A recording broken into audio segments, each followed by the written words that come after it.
He ain't thinking about Chan ain't worried it. about no girls either. But when he catch that first one, that's what I think about Chaz. Chaz about to give a pure D hell.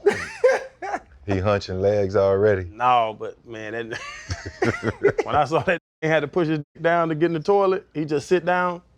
I'd be like, you don't gotta push, man. That fall straight down. I'd be like, you might got me. Somebody told me, bro. Somebody stupid, bro. That's what somebody told me. I don't know. Chaz got his granddaddy. That shit skipped over me. Skipped over a generation. Chaz got his granddaddy. I walked. It's crazy. Y'all start talking about this. I walked on my daddy yesterday. He was naked? I had to go, cause I keep all the pivot, Jack Daniel bottle, I keep it in the guest room closet. And they stand in the guest room, so I had to take it to work. So I was giving out bottles of the pivot to everybody at work for Christmas. And then I asked his wife, I was like, where Dad? She's like, oh, she's back there showering. I was like, okay, I just run in, grab out the closet and run out. Man, I walked in that room, that big standing there naked. And you know, to this day, if you walking on me naked first, I'll be like I cover up. Man, I walked in the door, that jump. Chan, what's up, Bubba?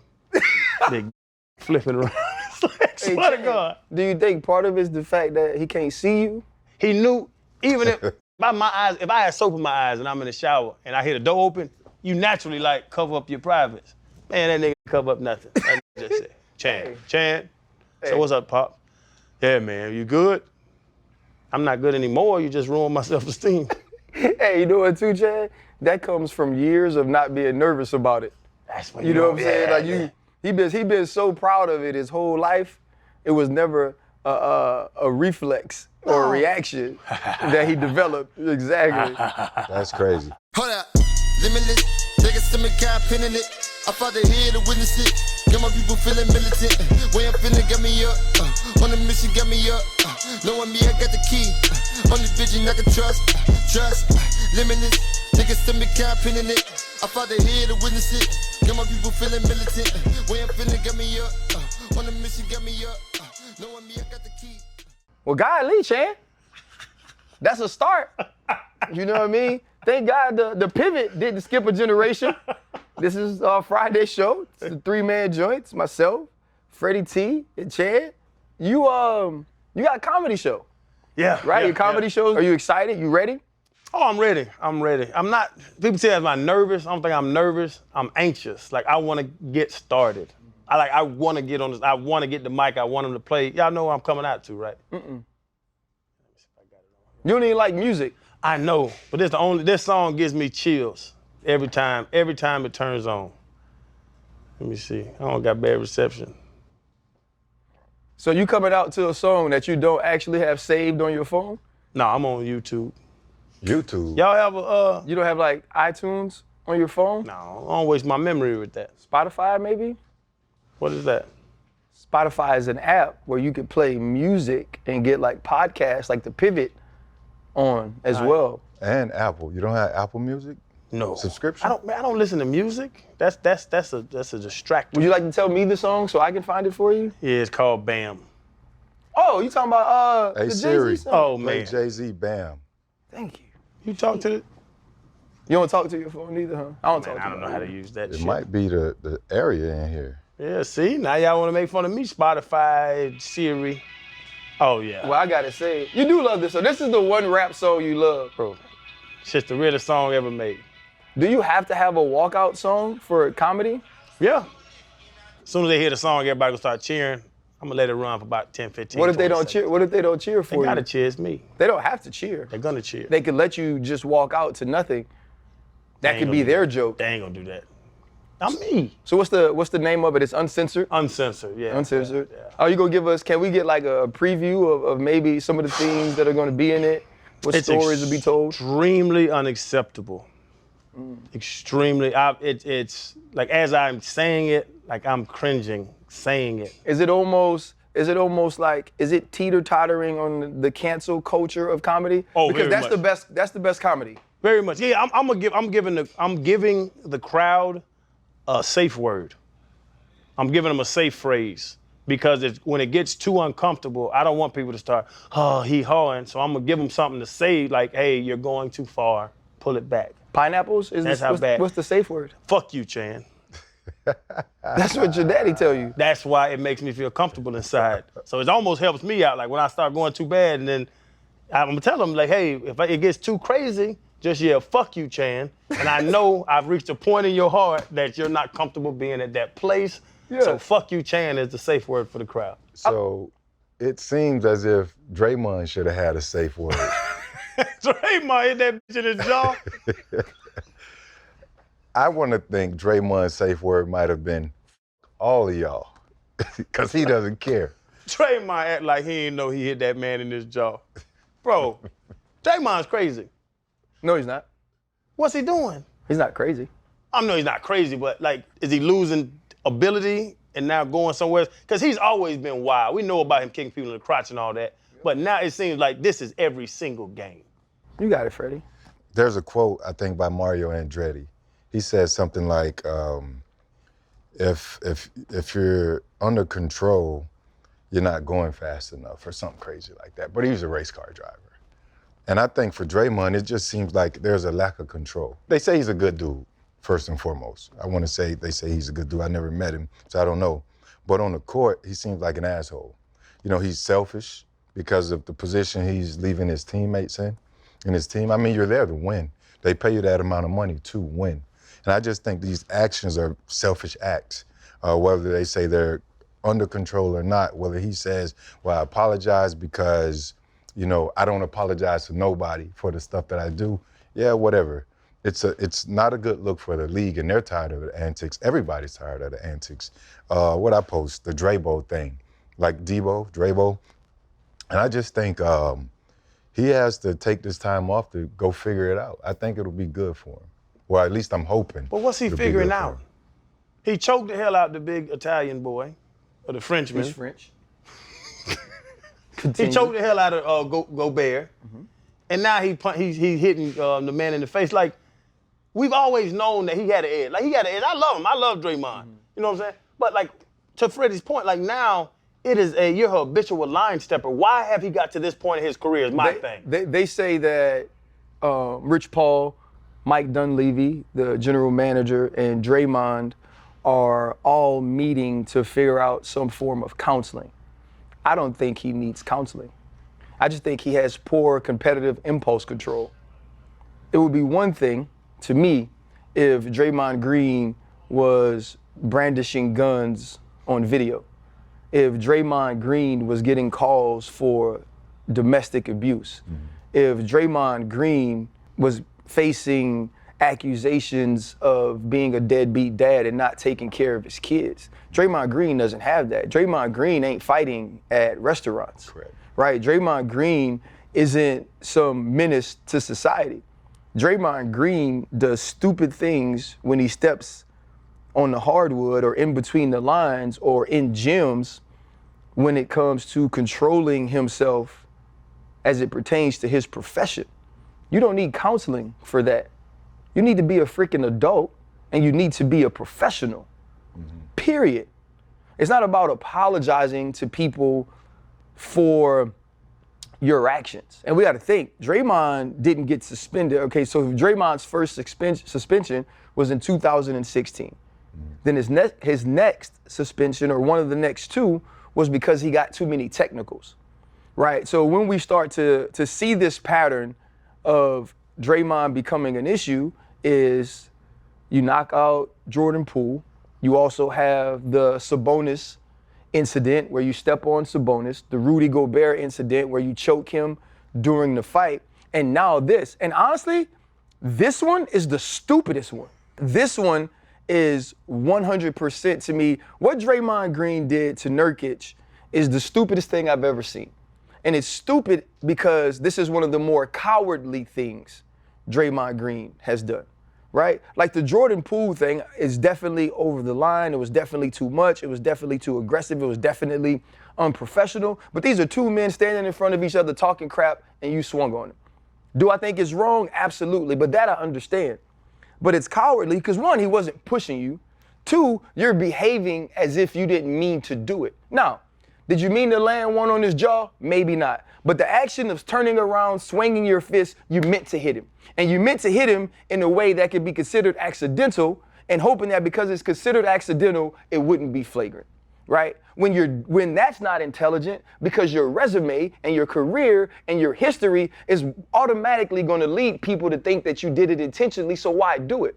And that's why I say it comes to decision making and impulse control in between the lines. But that's the thing. Is he trying to prove he's tough? Because one thing y'all know, you know it. Steelers, you play with some tough humans. They didn't have to always prove they're tough, because people know they're tough. When you know somebody's tough, you don't have to prove it to anybody. It seems like, and I just said, you bring up 2016 and the multiple technicals, he's emotional. But the Jordan Poole situation, the Gobert situation, and now with Nurkic, it seems as if he's trying to prove something to the world. The man's been in the league for what, 12, 13? But like, what is he, like, why does he keep pushing it to that level? What is he trying to prove to anybody? What of those incidents proves toughness? Now, I was very clear about my Rudy Gobert thought. I thought I didn't have a huge problem with it, right? Like, I do a UFC podcast. If you really choke somebody for that long, they go to sleep if you do it the right way, right? He grabbed him, he roughed him up. Rudy Gobert flailed, because that's what basketball players do. Now, was it slightly excessive? Yeah, but you're jumping in, it's an actual altercation, I'm fine with that. Like, but this one, the Sabonis one, doing these things purposely in attempt to make them look accidental, like, what does that prove? Because it doesn't prove your toughness, because you're not stepping up and saying, as a man, I'm intentionally doing that. Right, there's no excuse for it. You know, some comments last night, people were talking about, well, the league has been too hard on him. I don't know if they're being hard enough, because he's a repeat offender. I think he's number 2 all time in flagrant fouls. I mean, yeah, or ejections because of flagrant fouls. And KD made during this interview, KD talked about, I hope he seeks the help that he needs. This is a former teammate saying he needs help.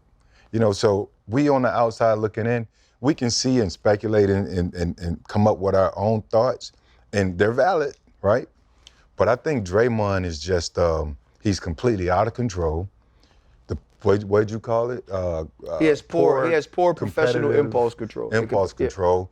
That would be the second thing. And everything else is just in the can. He could be even auditioning for a post-career, because he's fucking going to fucking MMA or some shit, because he's going to be amazing on TV, because he's extremely intelligent. Very much. He's extremely articulate. But I don't know if he's out of control, though. You know, like we've had this conversation. He has to be. You're kicking people in the crotch. He's hitting LeBron up under here. This is all outdoor. A lot of it is. But Freddie T, seems to be out of control. Yeah, but my point is this: if he walked up into you in Western Florida, and smoke on the water, and kicked you in your nuts, I'd say he was out of control. We've spoken about someone we all know, and how that person had a certain issue that he cast off as something else. And there was a reason behind it. And because of that reason, the world forgot it happened, right? And forgot it was a thing. And we all said, I don't really agree with that, from the point of that's how your anger starts, because it doesn't start all the time with other people, right? Yeah. And so what I'm saying is, I do believe Draymond makes bad decisions in those competitive situations, and in the heat of those moments, or in that forum. But like, when have we? And maybe I just didn't find it, or I just haven't heard it. Where is Draymond away from basketball problem? Where is it? Like who are the people that run up on Draymond and say, man, Draymond stole on me? And I don't hear it. And so to me, it's about that particular thing. Like, even being around football players, is like, I know they would hit that switch. Now, he plays a different sport, right? But it's being like, I know they hit that switch, and I know they had it in them, but people had to bring it out of them when we were away from it. And when I saw him on that grass, it was this. It was like that, and it was with everybody. You know what I mean? Like, the same thing, like, I don't like disrespect, you know, in that way. Right, and so like, I get into a lot of conversations about respect in real life, but I don't fight, right? Or I don't just put my hands on people. Whereas like in football, teammates, other people, you can get it. And like, and it wasn't just like within the rules. It's like, if we got to throw, we can throw. If I gotta headbutt you, if I gotta pop your helmet off at practice, like I did those things. And so I'm not saying Draymond is right. I'm saying he's wrong. But I'm saying that, like, what is he going to counseling for? What is the counselor going to tell That's him? the thing, though. What if there's a deeper underlying issue? It could be something as simple as some family issues that he hasn't spoken to publicly about. Like, I don't want to dismiss that, right? Because people can go through some shit and then act out in certain situations. Maybe he's back in the locker room, this is his safe place, and then when he gets on the court, the top pops off. He could be going through some shit. So when I say he's out of control, I mean just on the court. And his reactions, not thinking in those moments, you call it competitive impulse disorder or whatever the hell you might, whatever it is. But he could be going through some shit, man. You can't dismiss that. I'm with you, but I think everything Draymond does, he knows exactly what's going on. Draymond knows exactly what he's doing every time he does it. Draymond knows that stuff. For him to go and choke Gobert, for him to do what he's doing, Draymond knows what he's doing. To your point, when you snap, I bring up Peasy was on the show. Our boy Peasy, you know Peasy, we all know Peasy. I've been with Peasy. Joey Porter, off the field, and I've seen that trigger go. And I'm like, okay, everybody's in trouble now, no matter if we at the club, at the Publix, at the Walmart, at the Piccadilly, at the goddamn dollar store. Oh, on the field. If Joey snaps, Joey's gone. You never hear Draymond snap off the field. Very intelligent. I watch his podcast. He never snaps. I think everything he does is not a snap. It's not a loss of consciousness. Is it premeditated? He knows, yes, it's premeditated. Is he saying, I'm going to do some shit this game? I think, personally, Fred, I just said it earlier, I think Draymond wants people to fear him. I think Draymond wants to be known as a tough guy, and he continues to try to do that at any venture, any intersection he can. He's going to show, you should fear me, I'm a tough guy. You can't do that shit no more. Yeah, I don't disagree with that, and this is my thought. Draymond Green is an intangible guy. Draymond Green isn't necessarily a tangible guy. Now, Draymond Green, to the untrained eye, is not as skilled as other basketball players. Draymond Green's extremely skilled. Draymond Green's extremely intelligent when it comes to basketball IQ. It's why he's been able to be in the league. But he's a rebounder, a defender, and it turned into a team, like, all jokes aside, to a team where your two best players are extremely light-skinned. Mm-hmm. He turned into the enforcer. Yeah. He turned into the tough guy. And I think over time, that's amplified, right? Because also what happens is the more successful we get, the more productive we get, the more money we get, the more we become some of those things. And I think now it's gotten to the point to where it is too much and you got to try to find a way to rein it back. Brings me to another thought. Is he a game changer or difference maker or neither? At this point in his career? Yeah. Neither. He's still good. He'll start on 90% of the team in the league, but he's not.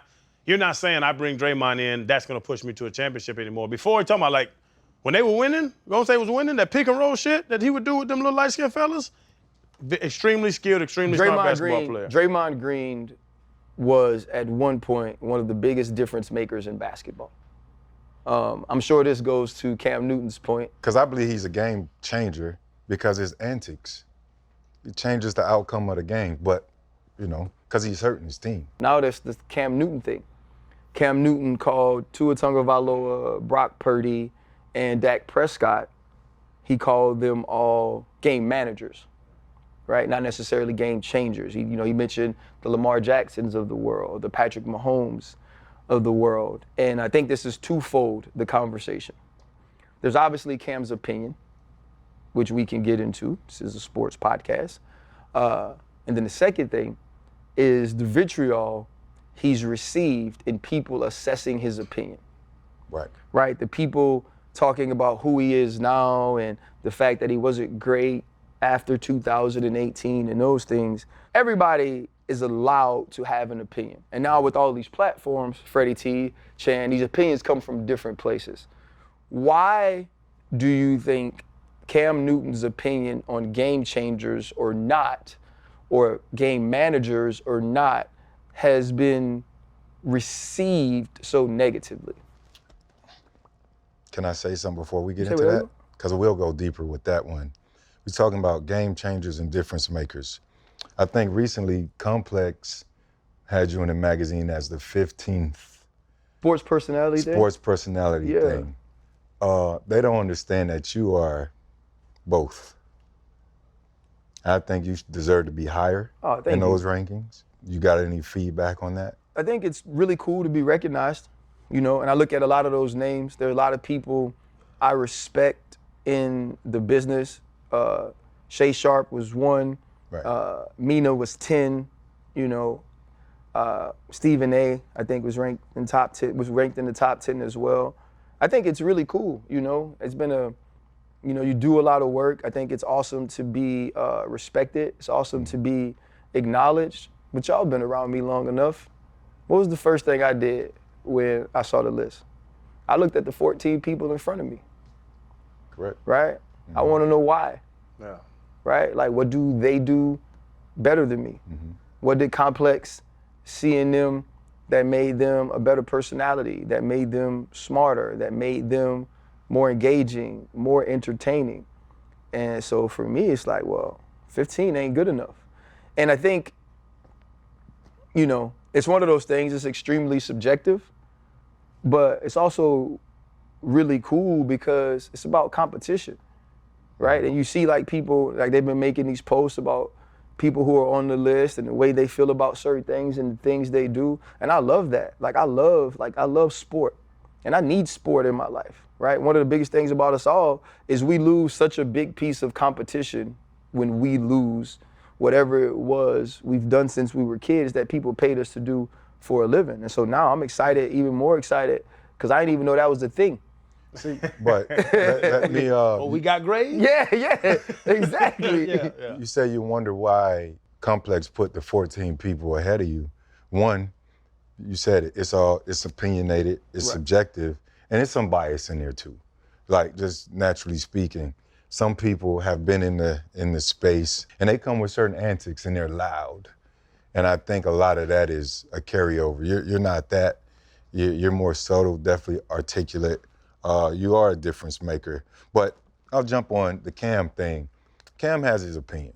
No, he's played a position, and I think, as you mentioned, it's twofold, because I believe Cam was speaking to from what he was as a player and what some other guys are and how dynamic they are. And when it's crunch time, you would say, I want my guy to have the ball and consider them a difference maker. The game changer thing, as it relates to that position and the guys he called out, this is what you want from your quarterback. You want them to understand situations. You want them to be on top. You saying the game manager or game changer? Game manager. Game managers is what you want. Because the last time I checked, game manager and field general, it's the exact same thing. It's the exact same thing. You want to minimize turnovers, minimize mistakes, put your guys in position, give them an opportunity to win. Remember when the Patriots would play you guys back in the day? They would go 5 wides against the Steelers, 3-4 defense, because they figured they didn't have the personnel, and they would fucking 5 yards, 3 yards, 4 yards, 8 yards, boom, 6 cut, 18 yards, game manager, managing situations.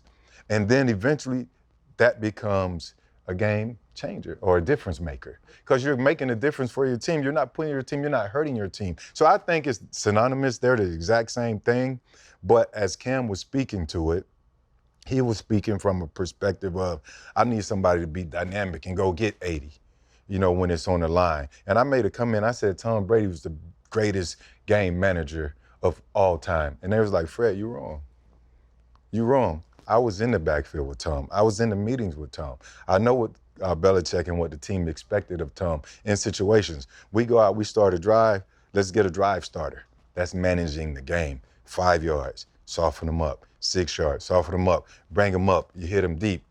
That's managing the game. Taking advantage of what they give you is managing the game. You don't have to zone read and go get 25, 30. That's just explosive, exciting play. No. That doesn't mean Why you're do you- a difference maker. This is why Cam feels the way he does, honestly. Because Cam Newton carried teams on his back with less talent. You look at who he's looking at with Brock Purdy, Debo Samuel, George Kittle, Christian McCaffrey. Great point. Them boys can play. Look at Tua with Tyreek Hill, an MVP candidate wide receiver. You know the motherfucker ain't gonna win because they ain't gonna give a wide receiver MVP. Jalen Waddle, Raheem Mostert, leading the league in rush touchdowns. You look at what Cam did with less, and he still was winning. He still was an MVP with less. That's why Cam's looking at it like that. These dudes are just giving the ball to people that are great. What Cam did in Carolina, bro, real talk, that shit was Superman shit, and that's why he did that when he scored. Cam is looking, it's very myopic, because he's looking of it of, I was a better quarterback than you guys. Y'all have better numbers because y'all have better people around you. You're managing talent around you. Look what I did when I feel played. it was received that way from analysts and from people that really people really went at They say it Cam's was head. hate. Like They say it was even from like my network that I work on to the Warren Sapps of the world, people really attacking Cam and saying, well, this is what you were in your last 3 years and all those things. Why do you think people went at who Cam was as a player instead of just speaking to his opinion and being able to say, no, I think Brock Purdy is this. I think Tua Tagovailoa is this. I think Dak Prescott is this. I think it's because the opinion of the older players that haven't had success, you can always go back. Like Dan Marino. What they gonna say about Dan Marino all the time? Dan was great, huh? Dan, one of the best arm talents in the history of football. Dan is one of the best arms that's ever fallen out of a woman in the history of time. Never won a Super Bowl. Never won a Super Bowl. They always look for that knock. They always look to, honestly, to answer your question, people look to devalue others' opinions. And I think they're trying to devalue Cam. And let's be honest, being a black quarterback, being as eccentric as he is, being as outspoken as he is, people don't like that. People don't like what Cam stands for and how Cam is. But yeah, they're going to try to find a knock at Cam anytime he can. Let me ask y'all this. Honestly, let's go there. Prime Cam on the 49ers right now. Prime Cam with the Dolphins right now. That would be a better product than Tua and Brock Purdy. And everybody knows that if you want to agree or disagree. You put Cam, when he won the MVP? 2015. 15? Put 2015 Cam on the Dolphins or the 49ers? Bro, unbeatable. I agree with you on that. But to answer your question, I think when Superman can no longer fly, he's an easy target.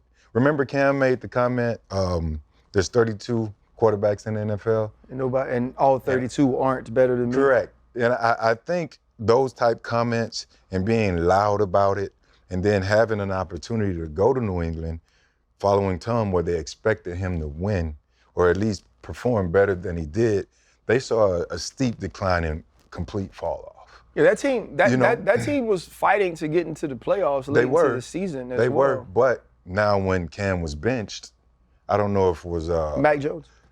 Matt Jones, right. You know, you have a superstar player, all-pro, former MVP, and then he's here, and now he comes across as disgruntled in the eyes of a lot of these analysts, and then he makes comments. And when he makes those comments, it seems that he's directing them at the people that were giving their opinion. Right. So now this is their opportunity to give their opinion back. And it just seems as if the comment comes across as, I can do better than those guys that you have here, and Prime Cam can. I believe that's what he was speaking And so to. I think when I look at what Cam Newton said and the reaction to it, I think this way, first of all. Everyone is talking about where Cam is now and speaking from the fact that he's not on a team and that he may want to be on a team. Guess what? All of us that give our opinion, right, either can't play anymore. Nobody wants us to play anymore. Right. And in some of these people cases, you never played because you couldn't play. So to speak about where Cam is making the comment from now is wrong, right?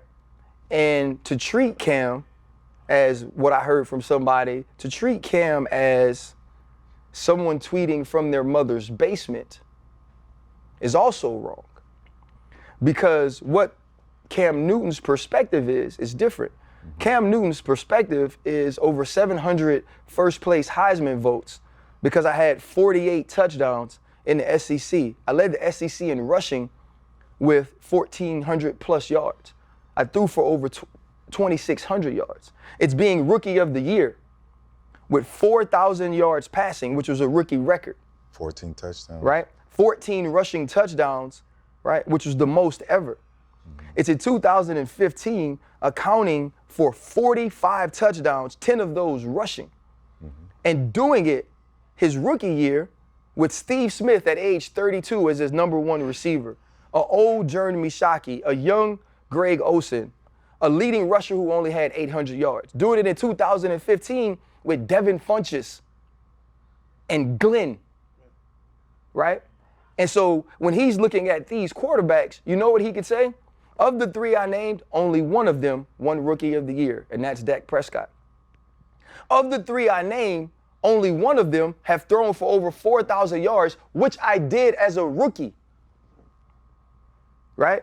Of the three I named, none of them have ever won an MVP, right? And so when Cam Newton is looking at that, he's looking at it from that perspective. And in looking at it from that perspective, I don't agree with his opinion about Dak Prescott, but I do agree with his opinion about the other two in some ways. But my point is this, though. Why do we as analysts get to talk about that man like he wasn't one of the best we ever seen do it at one time? Because when I make a comment, I don't expect people to respond to my comment with, oh, you were an undrafted free agent safety. When other people on TV make a comment, you don't expect them to respond with, oh, you played basketball at an HBCU and you were just a reporter. Or you are a woman who just reports from the sideline. Or you are a quarterback that was a backup his entire career, right? Those personal attacks on Cam in his lows forget his highs. And as everybody is entitled to an opinion, I don't know if it's his platform, I don't know if it's his clothes, I don't know if it's his bravado, I don't know if it's his paint job.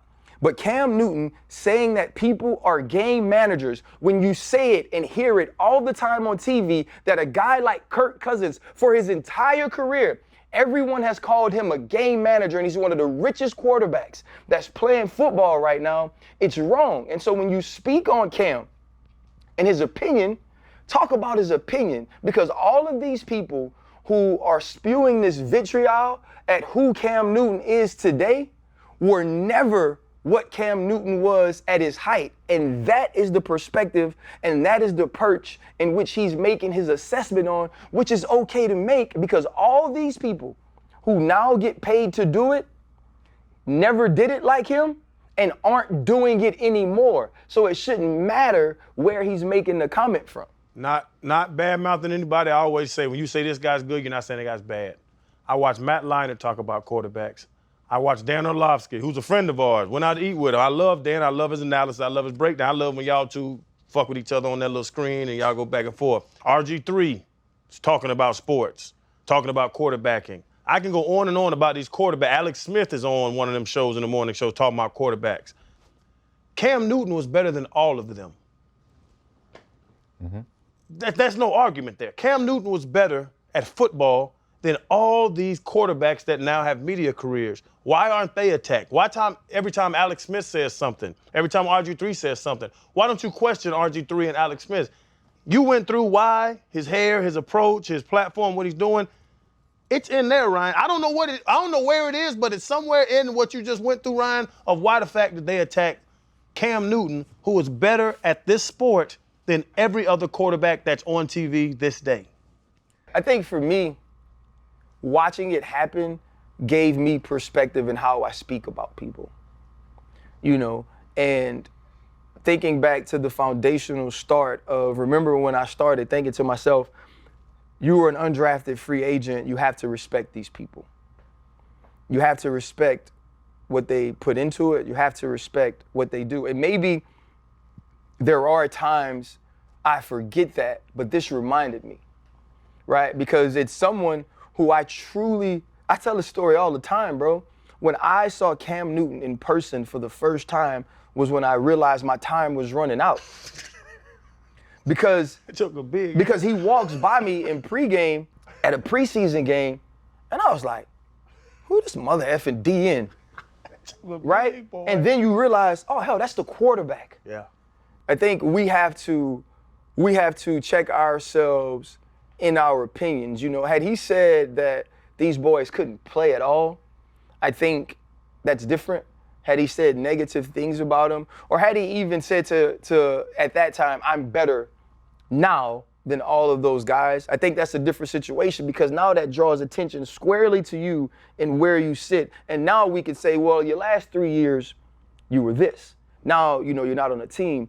But to give that opinion, it's exactly what we do every day on TV, and none of us are playing basketball, football, baseball, soccer, whatever we are commenting on, because we can't no more.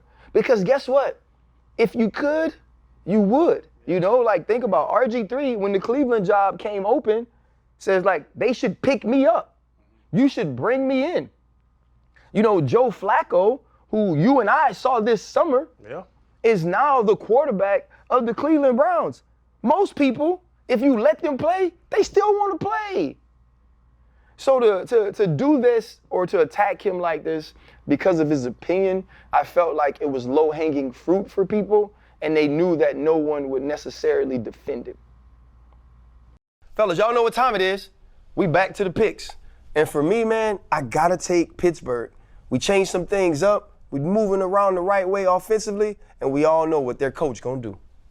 Freddie, you know you my ace. You know you my dog 20 years, baby. Baltimore's about to whoop Jacksonville this week. Come on, man. Listen, I'm not going to be a homer. That's your pick. That's your pick. My pick, Buffalo, Dallas. Last week I went the other way and I took Philly. This week, I'm going to stay in Dallas. You know what? I like it, man. You like an NFC East guy, but we all know the black and gold is where it starts.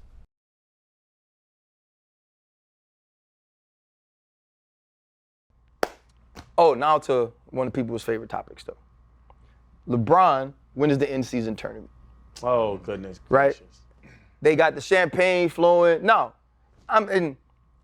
you all know I am a Jordan, Kobe guy. Yes.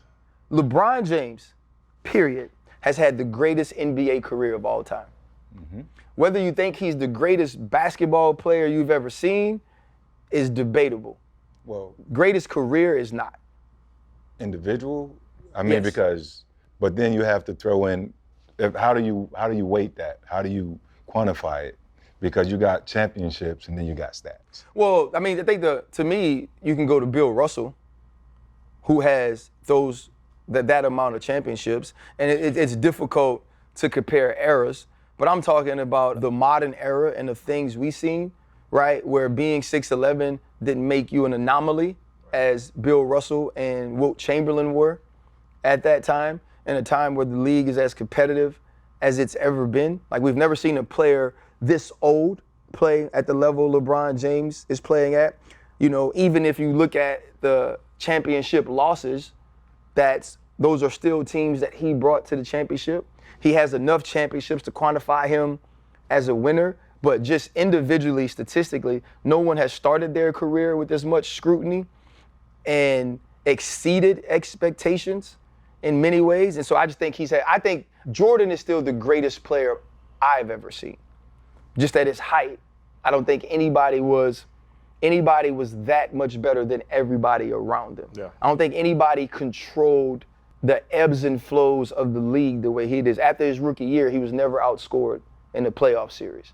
You know, I think just the things, there was no big moment, maybe other than Orlando when Nick Anderson punches it out in the baseball season, that he failed in. So, but I think LeBron is also an easy target because the conversation began that Kobe and Jordan wouldn't celebrate an in-season tournament win. Right? Now, I don't know why it has to go there. Yes.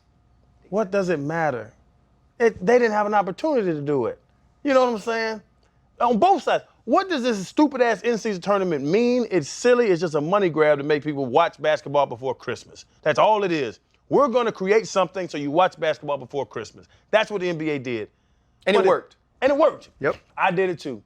Oh, man, these Spurs and these Lakers. I was watching games I shouldn't have been watching. The NBA. We watched Indiana Pacers and the Lakers play a regular season game. The Pacers. And this goddamn Halliburton, I don't know what he got up his ass. This motherfucker is playing ball right now. But I didn't know Halliburton until the in-season tournament. But the fact that what would Jordan and Kobe not do or do in the in-season tournament, they would celebrate. You got champagne in there. You got a trophy. They're gonna do it. We saw Dame Lillard, and the Bucks got their ass whooped. But Dame Lillard went over and saw the trophy.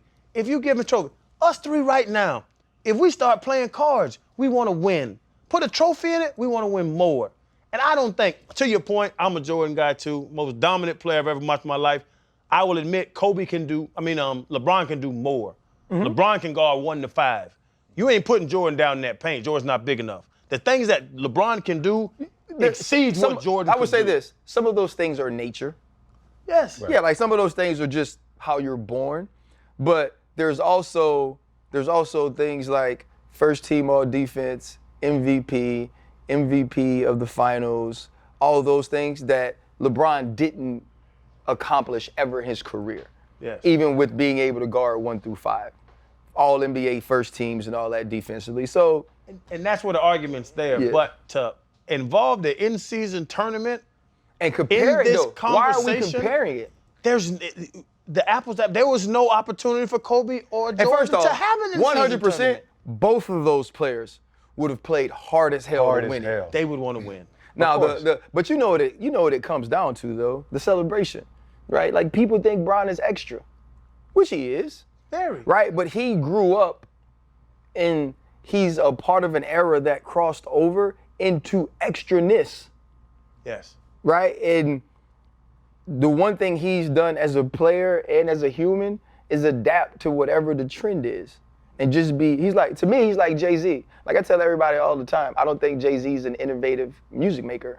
I don't think Jay-Z ever introduced a trend.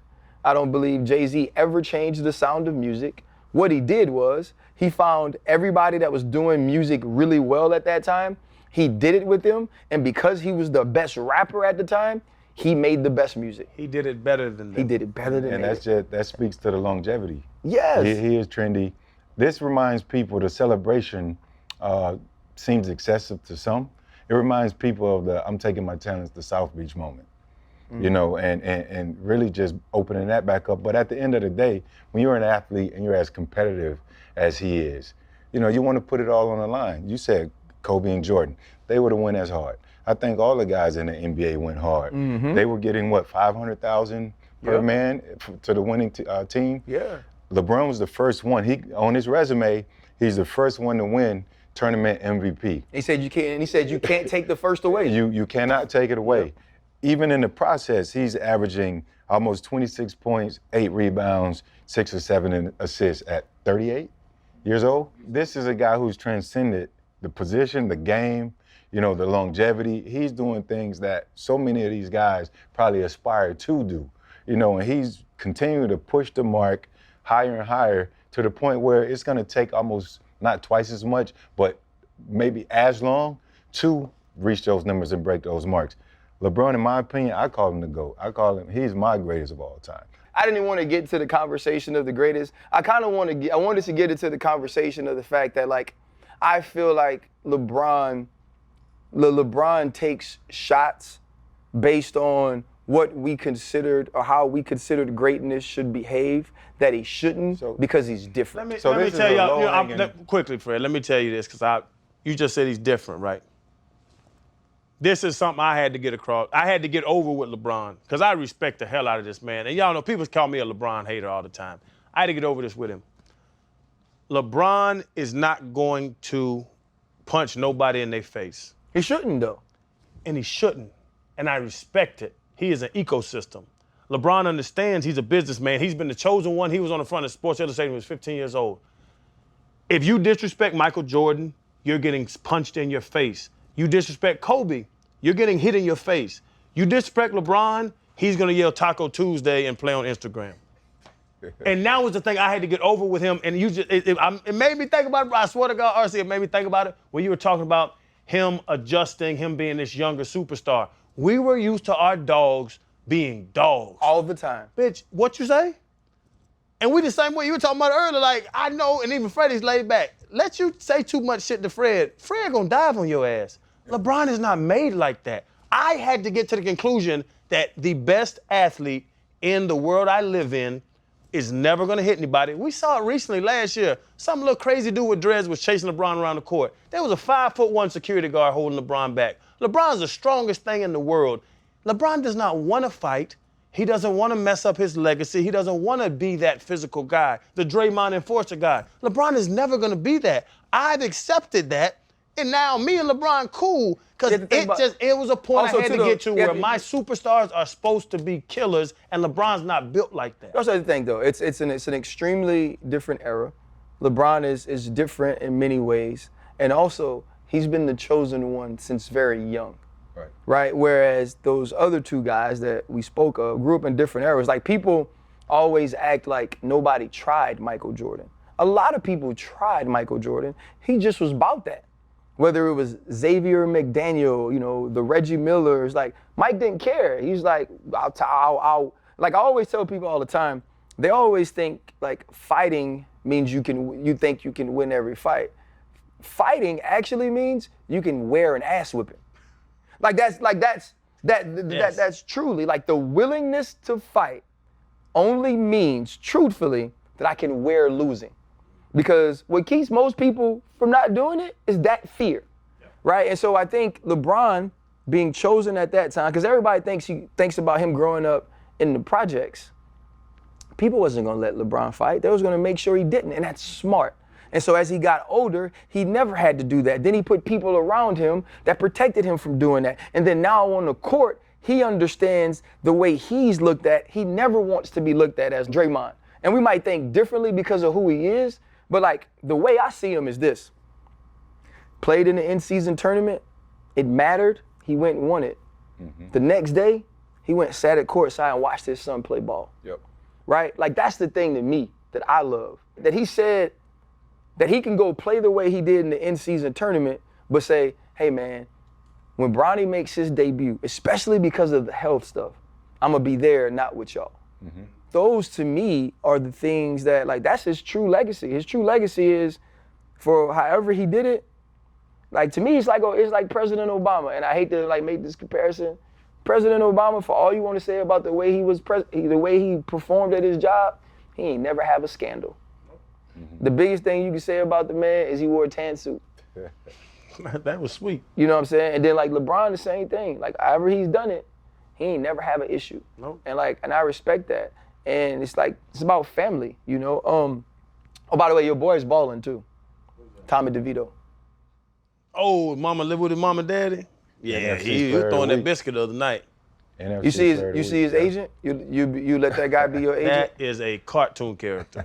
There's no way I'm letting him deal with my money. That is ridiculous. But that dude was like a big-time receiver at a small school in college. Really? Yep. That just his whole outfit, the way he talks. You seen the movie Mask with Jim Carrey? Yes. He had the pinstripe suit on with the brim. It's a mask. Yeah, that thing tilted up. He was like somewhere signing autographs in like a little small spot after the game, because now he's superstar. Yeah. And what do you think about Devito? Yeah, no, the other guy, the agent. Oh, the agent. What do you think about them kissing every time he does something good though? Like the whole family kisses.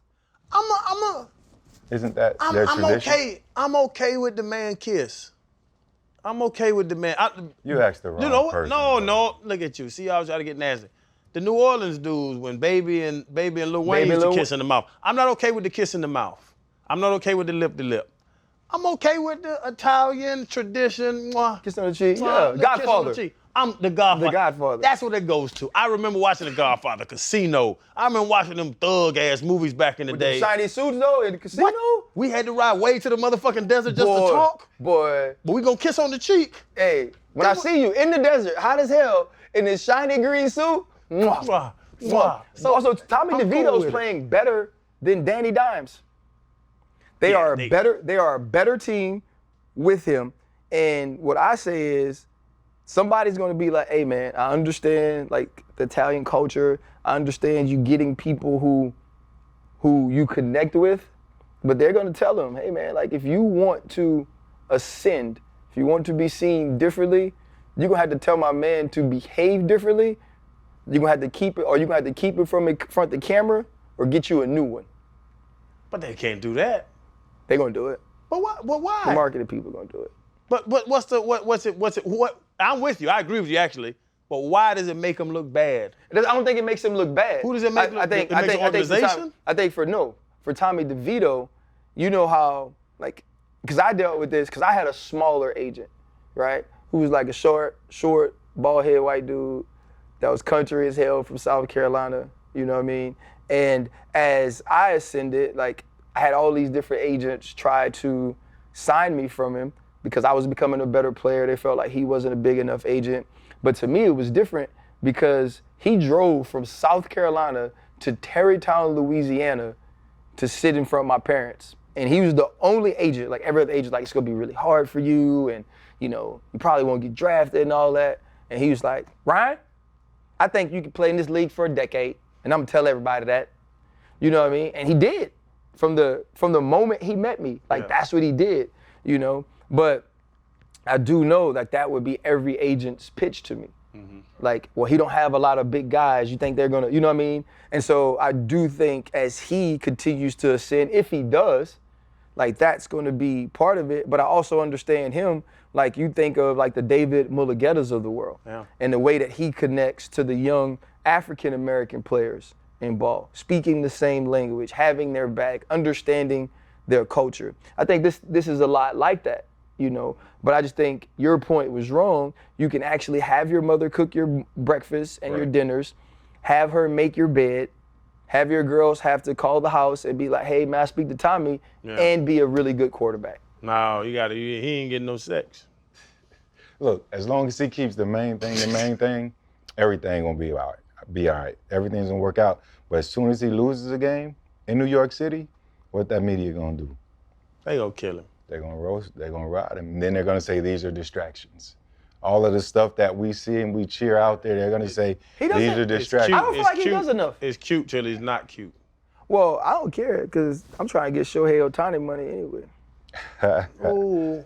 Not in that manner. Bro, Shohei Ohtani got a 10-year deal for $700 million, and it's because he's a freaking unicorn, right? He's like modern day Babe Ruth. Ace, power hitter. Ace and a power hitter. But he's not gonna pitch this year. He has to have, I think, another UCL procedure, right? So he's not gonna pitch this year. He's gonna make $70 million, but he either made so much money before, he gonna make so much money off the field. He's deferred $68 million of $70 million every year until 2034. That's $680 million for the slow people out there. Ain't no way. And he makes no interest off of it when he gets. Whoever allowed him to sign that deal needs to be fired. They need to go and assess the Dodgers organization, because that shit ain't right. You know what it is, right? So what they did it for is the luxury tax. So now, if Fred Taylor is the best first baseman available, I can use that money and go get you, because I don't have to pay the above and beyond luxury tax. And to him, he still gets his money. He's already rich, right? And we have to think about the way the Japanese are going to flock for sponsorships, partnerships, buy his jersey. He doesn't need that money at the time. And he's showing the team, hey, I want to win. When I initially heard it, it reminded me of the whole Tom Brady thing. When Tom didn't go out there to go and get the biggest deals for quarterbacks, and they were able to bring some guys in to put guys around him, and then that equaled success. $2 million a year, though, maybe 10, or at least half. Yeah, Give me 35, he got defer bread. 35. I mean, it's just the $2 million. Y'all are correct. And deferring 68, that's a lot. Y'all are and correct. it's interest, no interest at all. That's a lot of money to just allow somebody else to hold for you. Freddie. What happens and I know this is probably kind of ridiculous. Can the Dodgers sell or file bankrupt in 5, 6, 7 years and not have to pay him? Not Guarantee you gotta get the money. That's his bread. But if they file bankrupt, file. what happens? They the Dodgers. I know they They won't. ain't the Marlins. They the Dodgers. I know they won't, but like, we've seen crazier shit happen in the world. Y'all are thinking You about can't this hold from 68 this is million a in my business perspective. Y'all are thinking about it. Y'all are genius businessmen, and I love y'all. This is genius. What if he goes out? He had a little Instagram model girlfriend. I just saw a video about it. What if he go out and have a baby? What if he goes out and knocks somebody up? What if he gets married and divorced? So now she can't get the child support money at $70 Can't million? get the big sack, RC. Now she can't get the big sack. I can go off. I'm gonna have some money. I can go fuck off. And then when I get old and I can't pitch no more, I'm about to hit him for $600 million more. Hey, yo, after that, and then Shane, if he has a baby now, deferred. the baby's gonna be like 8 by the time he retires. Listen, and then once you retire, your whatever you made while you were together with her, once you retire, they can't get that money. So if you're retired, that money after you retire is yours. This is genius for him to go fuck off. Shohei Ohtani is about to be one of the most famous people in the world. He gonna be knocking down things left and right. And if he fucks up, they can't get the sack.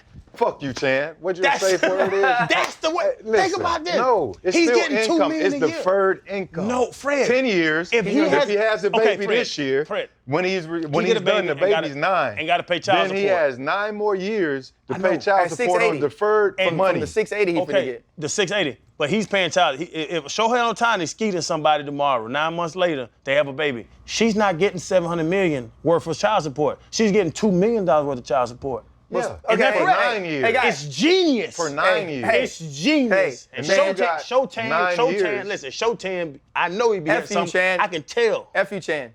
That's not the safe word. F you, RC. Chan. That's not where we the are. safe This word. is genius. What's the safe word? F you, Chan. Fuck you, Chan. Gotta say it with a little bass, too. It's like the same thing. Well, so, Chan, best of luck to you. Thank you. I hope you kill it. I know you will. man. And they throw tomatoes at you. Make ketchup. I want to come up on that stage and try to slap me like You Chris heard what Rock. Tracy Morgan said. Listen, Tracy Morgan said he'd bring her back.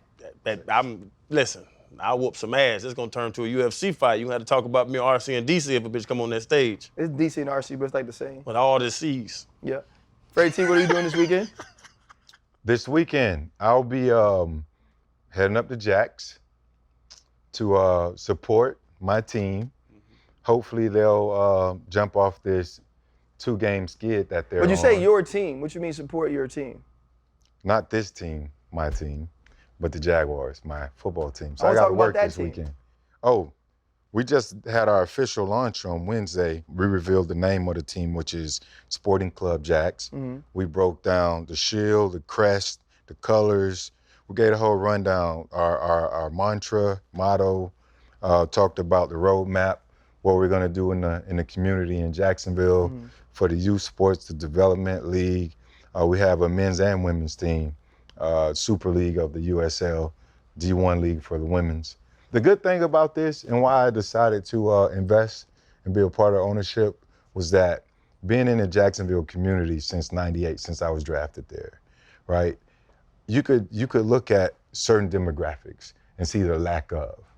So for me, the roadmap included, it spoke to influence, impact on the community, but most of all, inclusivity. And what we're gonna do to bridge the gap between North Side, West Side, East Side, all of the surrounding areas in the counties, the 7 counties of the First Coast.